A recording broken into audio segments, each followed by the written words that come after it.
So we're basically like a living, breathing black hole magnet that is attracting a certain reality based on the frequency that we're emitting. And the frequency could also be, when you say raise your frequency, you say raise your awareness. Because the moment that you shift your awareness, you start to actually shift physically. Welcome to the space where mind, body, and spirit connect, and where in this union you can meet your true, authentic self. Learn new ways to improve your spiritual, physical, and mental health, and find your real purpose in life. This podcast is brought to you by mindbodyspirit.com.pl.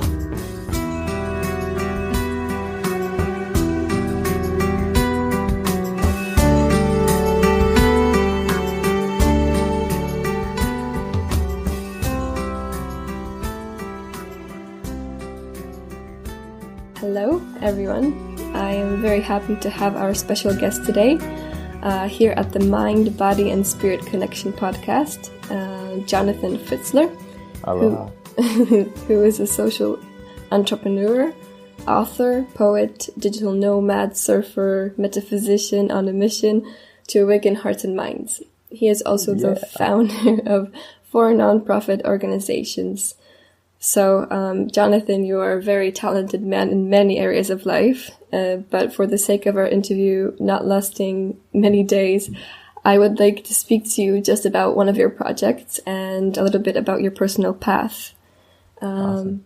So, hello. Yes, thank you for that epic introduction, and I love that. Metaphysician on a mission. Mm-hmm. Ooh, sounds that's good. Did you write that? No. That? I took it from the description of, I think, one of your...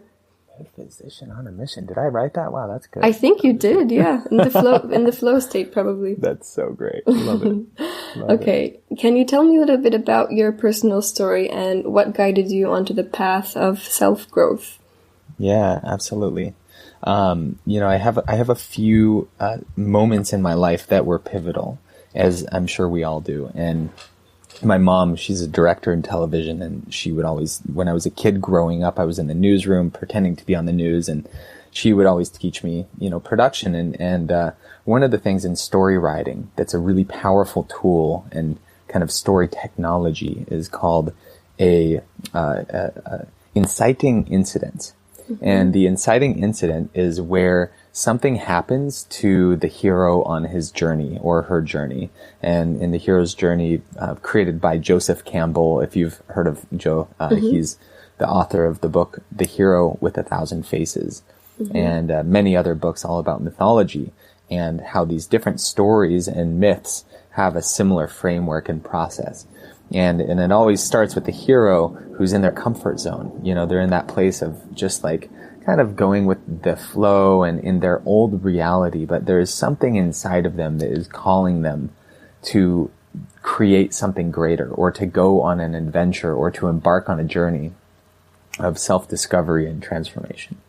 And so I always use this example as a framework for life, because we are the hero in our own journey, and it's true. Like, we can either live this life as if, like we are a hero, or we can just live a life as like a normal, person who's in a village, and we have the choice. And I think that, I chose at an early age, I wanted to live an epic life. And, one of the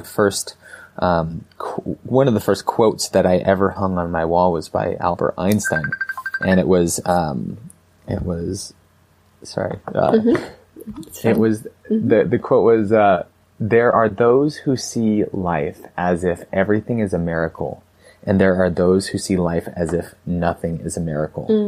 Oh, I like that. And I'll never forget that. And that quote came to me at such a pivotal moment, and it really did come to me at a very at an inciting incident. It was the first inciting incident, because when I was a kid, from the time I was about 1 until 13 years old, I was a competitive gymnast. And in gymnastics, it's like you're always competing against yourself. It's you against your own capacity to perform and to attain perfection, in a sense of you're always going for that 10.0. And yeah, there's competition between gymnasts, but really it's like, how well are you able to tune your body like an instrument to peak performance? And so I was on this path as a kid, and I was a monkey, so it was like super fun for me as a kid. But then something happened between the ages of 10 until 12. I was actually sexually abused by one of my coaches.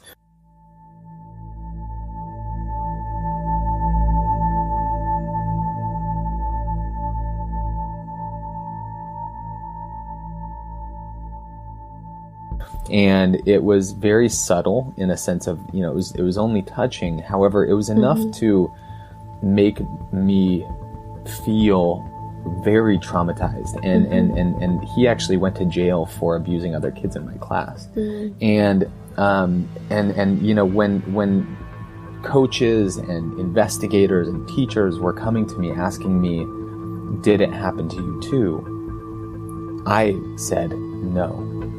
And I went into a very dark place. I went to a dark cave.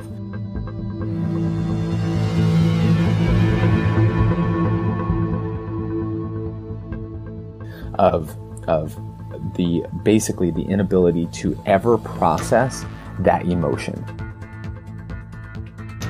That emotion got shoved down into my subconscious mind, which the subconscious mind is the mind inside of the body. It's all of your neural programs and all of the emotions that have been stored inside of your genetic and neural architecture. And it gets fired and wired, because they say that neurons that fire together wire together. And so I had this traumatic experience, and it got suppressed into my body, and I had no way to express it at all. And so when he went to jail, I quit gymnastics and I started smoking weed and partying to escape the pain I was in. And actually there was a phase of my life where I was so depressed that I was suicidal. I wanted to end my own life. I wanted to just end it all.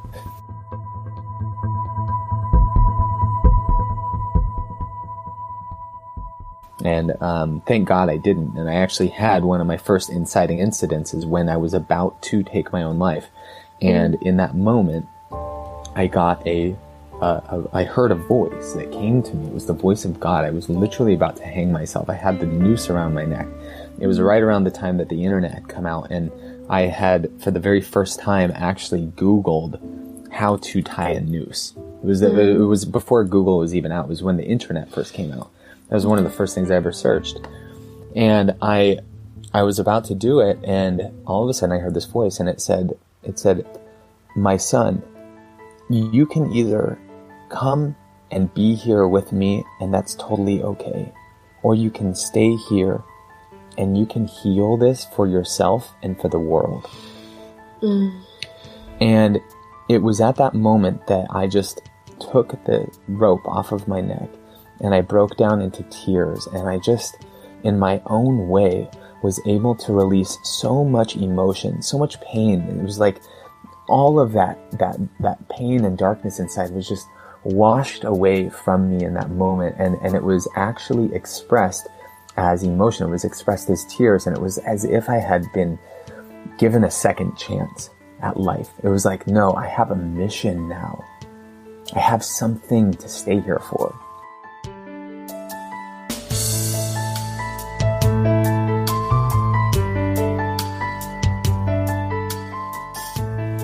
And, you know, this is actually one of the interesting things that, you know, like in neuroscience, where you talk about, like, if an emotion is suppressed, if it's not expressed, but it's suppressed, that's how it can get caught inside the body and neurologically woven and conditioned into the body to the point where it becomes disease, right? And it grows into these, you know, these growths, which can cause cancer or stress-related diseases. And actually, did you know that 80% of illness, and actually 80% of people going into the hospital come in for stress-related diseases, which is fascinating. It's just things caused by the mind. So, in that moment, I released this energy, this emotion, and I had a new mission. And, it's interesting too, because there's a guy named Viktor Frankl, and Viktor Frankl was in Auschwitz during the concentration camps. And he was a psychologist, and he was, held captive, and he was there, and he started to witness people who were basically taking their own lives. And, like when you're in a concentration camp, it's easy to, you have plenty of ways to end all the pain, right? You could run at a guard and get shot. You could run at an electric fence and get electrocuted, or you could just volunteer to go to the gas chamber, right? So you had all these ways to escape, but there were certain types of people that felt the desire and the passion, and they felt like they had the right to live. They had a purpose. And so he did a study while he was there, and he would observe the people who were able to get through. And what he realized is that each one of these people had something that they were living for. They had a person, or they had a mission. Some of them said that I have the right to live. These people are not going to take away my life. I have a right to live. Some people, it was like, I'm doing this for my wife so that I can go back to her and save her and my children.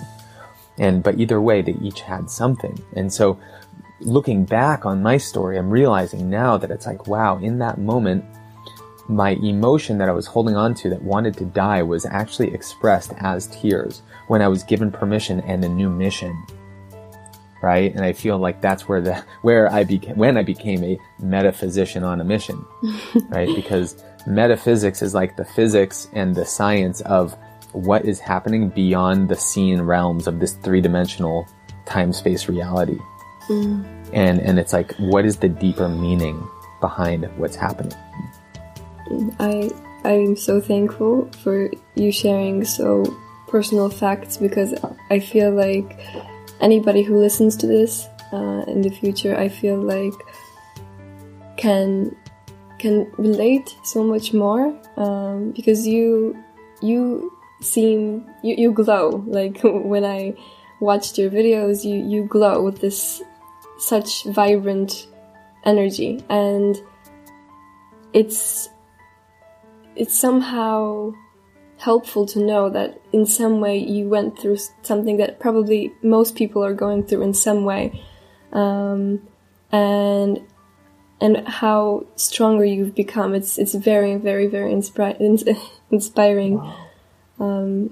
Thank you very much for that. And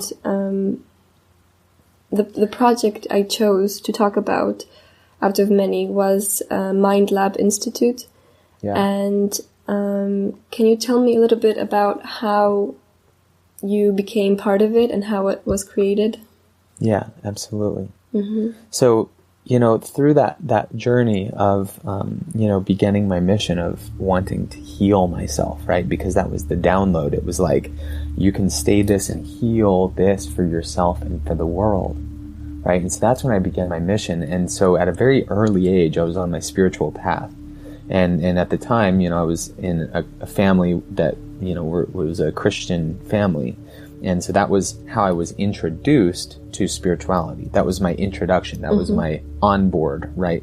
But there's many pathways to the same experience, or to that same sense of oneness, right? Because all religions are really just an ancient technology, or an ancient, kind of like roadmap to getting us closer, the collective consciousness as a whole, closer to connecting to oneness with each other, coming together in a sense of like camaraderie, or brotherhood or sisterhood, and coming together and honoring the divine that's within all of us. And so I started this mission, but I soon, now I call myself a recovering Christian, because it took me a while to actually get myself out of that mindset of like this is the one way, right? And in the process, I knew there was some truth out there. I knew that there was something, and I was looking for it, and I was going to every religion that I could find. I was knocking on their doors, and I was reading their texts, and I was practicing their practices with an intention of how do other religions connect to this source of energy? And so I started to explore this, and in the process, I ended up having a second inciting incident, which was getting hit by a truck on a scooter. And when this happened, I had bulging discs in my spine and a concussion, and I was in a lot of pain, but I, felt blessed to be alive, needless to say. But like, I ended up going on this trip to Alaska, and while I was in Alaska, I was in the mountains, and I was with a group of geologists, and we were searching for gold. And it was one of my good friends from university, and he was a geologist student, and he knew a spot where his mom's friend used to go and hunt for gold. And so I was like, man, let's go. And so 6 months later, I get hit by a truck, and then 2 days after that, we get on an airplane and go into the mountains of Alaska on 4-wheelers. And so, needless to say, I was Vicodin and Ganja were my best friends at that point in time. But while I went up on this journey to Alaska, I read the book, The Power of Now. Have you read that book? I have, yeah. Oh my God. I mean, how was it for you? Mind-blowing. So simple, but so difficult at the same time. Right. Right. And this is the yoga. This is the yoga of waking up, right? We're waking up over and over and over again. And every time that we do, we look around, we take a deep breath, we observe that, the universe and the presence of the universe. I would call the identity or the presence of universe God, and I would call the universe itself more of like the actual physical essence of it, right? But I don't even like to use the word God anymore. I call it it. And my mom hates that. But That's a good word. It's it's like with a capital I, whatever, who cares? But like whatever that presence is that is you, and whatever that presence is that is that has created you and is the energy that's inside of you and is looking through your eyeballs, which look like nebulas, like a black hole. And we look up to the stars and I wonder what's beyond the black hole. Right? I love that. And we're like, I'll never know because I'm just way too small to even fathom anything like that, right? But actually, you are it, right? And so, going through this process, I started to, the internet, started to evolve more, and the internet started to wake up more. And as it woke up, I woke up with it. And my search terminology evolved into quantum physics and neuroscience and epigenetics and, all of the interesting, fascinating studies that are emerging and the research that's happening in scholarly environments in academia and also in private environments where people are doing gene editing and people are, starting to do this like biohacking and actually starting to, become like the conscious co-creators of reality. It's like we're actually starting to rewrite the future. We're rewriting history. And at the same time, we are at this breaking point where society and our population has grown so massive and our consumption behaviors have gotten so out of control and our pollution problem has gotten wildly overstimulated to the point where now it's causing a dis-ease on our planetary body. Right? And so it's this mind, right? We think about mind in the body, mind being like the operation or functioning of the brain, right? So think about like the brain as being the hard drive of the computer on the planet, like the big Google data centers. And then you've got the mind being the actual internet. Or the people searching it, rather, is the mind, the people, all of us, where the mind of the planet is operating and it's hungry and it's needing and it needs solutions and it wants it now, right? And it's this unconscious program that's just digging its fingernails into this resource-rich earth and it's just consuming. Right? And I know I'm like painting a really dire like painting here, but it's kind of true. And at the same time, here we are, you and I, having this conversation where we are actually having a leading edge conversation and we're leaning into the edge of awakening, And we're waking up and we're saying, whoa, look at all of the atoms vibrating in the table and in this computer. Look at all of the atoms in your own hand right now, and how your skin and is glowing with bioluminescent energy. And our atoms are communicating to each other in our skin, communicating to each other through photons, which are actually light. And it's 99.9% empty space. So we're basically like a living, breathing black hole magnet that is attracting a certain reality based on the frequency that we're emitting. And the frequency could also be, when you say raise your frequency, you say raise your awareness. Because the moment that you shift your awareness, you start to actually shift physically. And this is like this is like where we come in with like the Mind Lab technology and the Mind Lab consciousness technology. And when I say technology, I don't mean that I'm plugging you in like the Matrix physically, but metaphysically, yes, I'm going to give you a nice plug, and and it might feel a little bit weird at first, but just trust me on this one,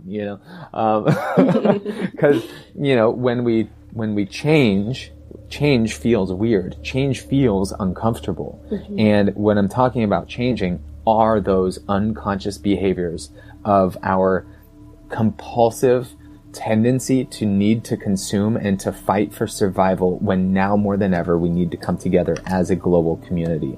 And that is why I created the Mind Lab as a platform to help activate conscious entrepreneurs and community leaders and innovators and creators to create new strategies and new visions to heal themselves, to heal their communities, and to activate their business and their entrepreneurial efforts to have a positive impact in the world. I love that. I love how when you speak, it's much like painting with your words. I really see what you are trying to say. I really love that. And you're on the finishing note.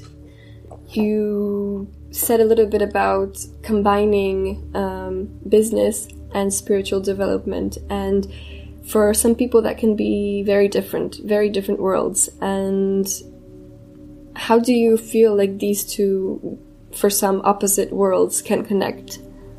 Right. Thank you. That's a great question. And I feel like creating a business, in a sense, is a spiritual purpose, in the sense that it's something that you were called to create, right? And the individual entrepreneur has a vision, and this vision is usually based on an epiphany. An epiphany is like an inspiring moment, and inspiration means in spirit, right? In spirit of God. If you Google it, that's the definition of inspiration. And so to be able to first have that burst of joy and potentiality that is planted into our mind and into our heart, and it activates this energy inside of us to begin creating, right? And we are the co-creators of our reality. And if we are putting universal principles and universal laws into action in the right way, then the law states that thoughts held in mind produce after their kind. And the more that you invest time and energy into your business and your mission, the more it will grow. And I'm in the process right now of writing a book called The Mind Garden. It's all about like how thoughts are seeds. And every thought that you water with consciousness will grow. But in order to have a fruit-bearing tree, you have to water these plants for a season, right? You can't just expect the fruit of your labor or the fruit of your loins to be, like instantly tangible or palatable. And so, it's like we have to invest every day. And so, with a business, I always say that a business plan is the ultimate manifestation tool. And I'm a firm believer in the lean startup approach and, like really just like agile designing your way into quickly testing and pivoting and failing and growing and evolving. This agile design, agile development approach to having an idea, bringing it to the market, testing it, seeing if it resonates, right? Because when we're talking in spiritual terms, we're talking about resonance. We're talking about harmony. And so it's like, how can we bring something to the world that resonates with our target audience?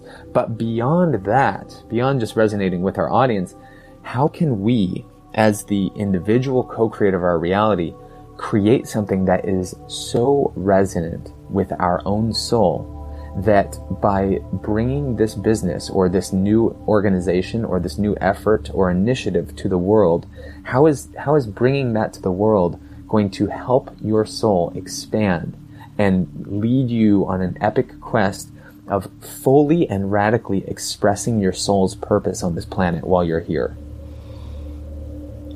Wow, I think this is the missing element that many people have, and me myself also, because I felt kind of torn apart between two very different approaches that I had to have, and combining this gives me so much relief, it gives me so much happiness, and I feel this energy, like this is where I'm supposed to go, so thank you for that.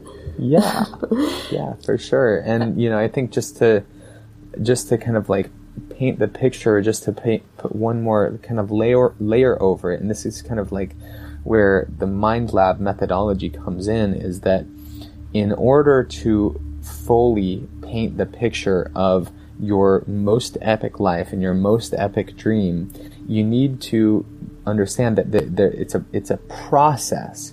It's not just something that will happen all at once. Now, of course, you'll get the download, right? The moment that you make the commitment to saying, okay, universe, I'm ready to receive a new idea or a new mission or a new call or a new assignment, right? And you say, I'm available. And you make yourself available, and then you start walking on the path. You're on the flow. You're in the timeline. You're in it. And then all of a sudden, it hits you when you least expect it, right? Mm-hmm. And it's like, oh, this is it. And then you go to your computer and you Google search something in a different way, a different weaving of words, almost as if it were some sort of vibrational key, like a key that you would insert into a door of understanding. So it's like you got this new concept that weaves together a certain code, which are words that you plug into the World Wide Web, which is the collective consciousness, and you unlock a certain window and you enter into that, and suddenly you're become aware of a new market or a new opportunity, a new job, a new destiny, ultimately. And so you open that door and suddenly you're filled with energy, and that energy is moved through your body.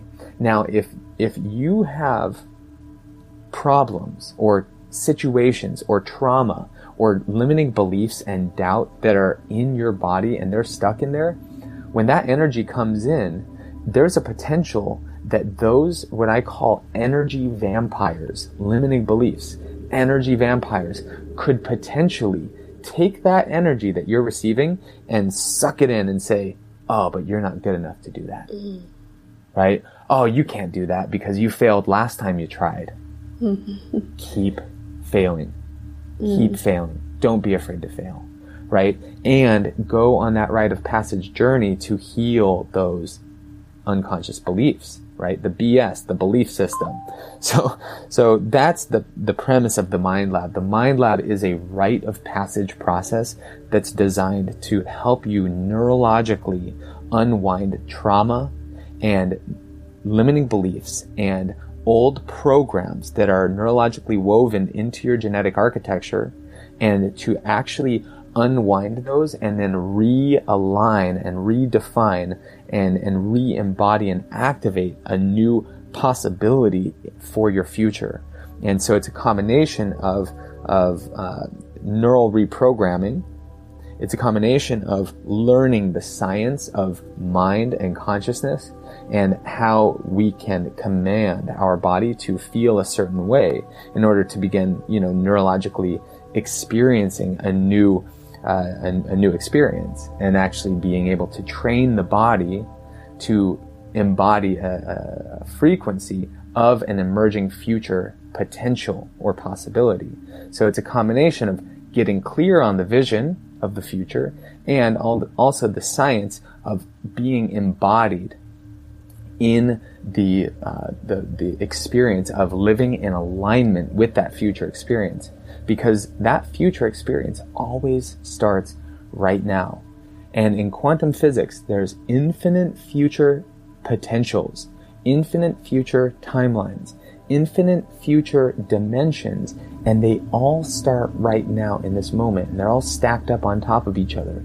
And by raising your awareness, you enter into that new timeline. And by training your body emotionally to walk on that line and holding yourself there and maintaining integrity to that vision, by practicing the yoga of right thinking, that is how you can begin the journey of actually walking that path and staying in alignment with that. And that's when the synchronicities will start to unfold that will affirm that you are in the right place at the right time, right now.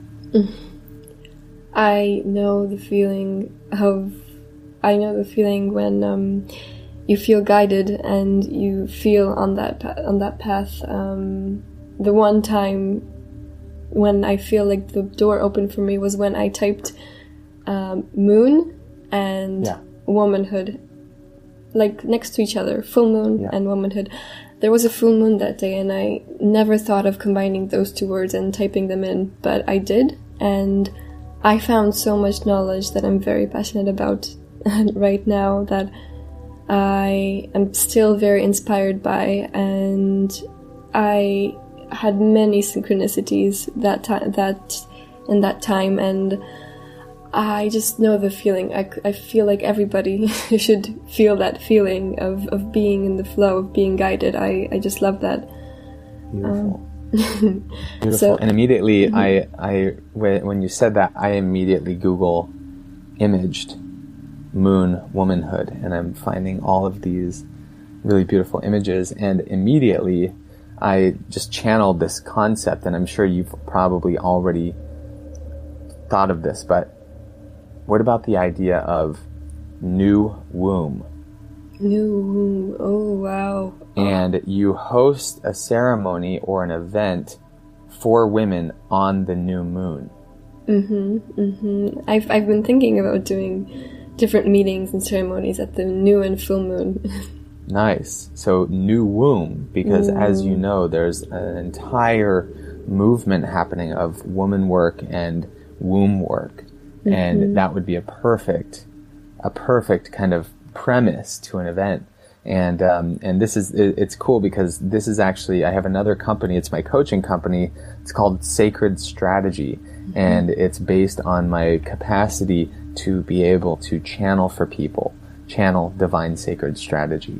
And so I'm, through a process that I created, it's an intuitive life path design process that I work with people all over the world and helps them to gain crystal clarity on the future and to deeply get aligned energetically, emotionally, and also strategically, so that you're prioritizing your marketing efforts and your planning efforts and your visioning and your scaling in a way that makes sense and also is in alignment with your lifestyle and with your soul's purpose. So it's about aligning your business with your soul and helping to increase that flow.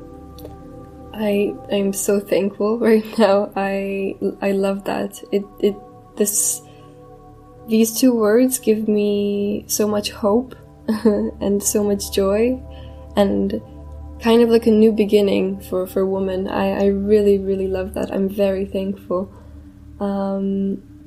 I wanted to ask you a little bit about your mission, but I think you already answered that in some ways. So where can anybody find you who would like to contact you? Yeah, so a couple ways, definitely Instagram. I'm at The Speed of Light with underscores in between all the words. And on Facebook, I'm facebook.com/Jon Fritzler, JONFRITZLER. And then my website, Jonathan Fritzler jonathanfritzler.org. And it's JONATHAN. And I would absolutely love to connect with anyone who is out there that's inspired by this session, and I'd love to stay connected with you as well, and just excited to be a part of this community. And you guys are in Poland, is that correct? Yeah, in Poland. Yeah, so I did a Mind Lab workshop in Poland, in Tree City, in what are the Tree cities? I can't remember. Gdańsk, I think. That's actually the other opposite part of Poland. Sopot. Yeah, Sopot also. Yeah. Wow, I think I've actually saw it, but it was moments before we wanted to contact you. But maybe a second time you'll be in Poland, or maybe I'll be in the US. Yes, let's go. Let's go.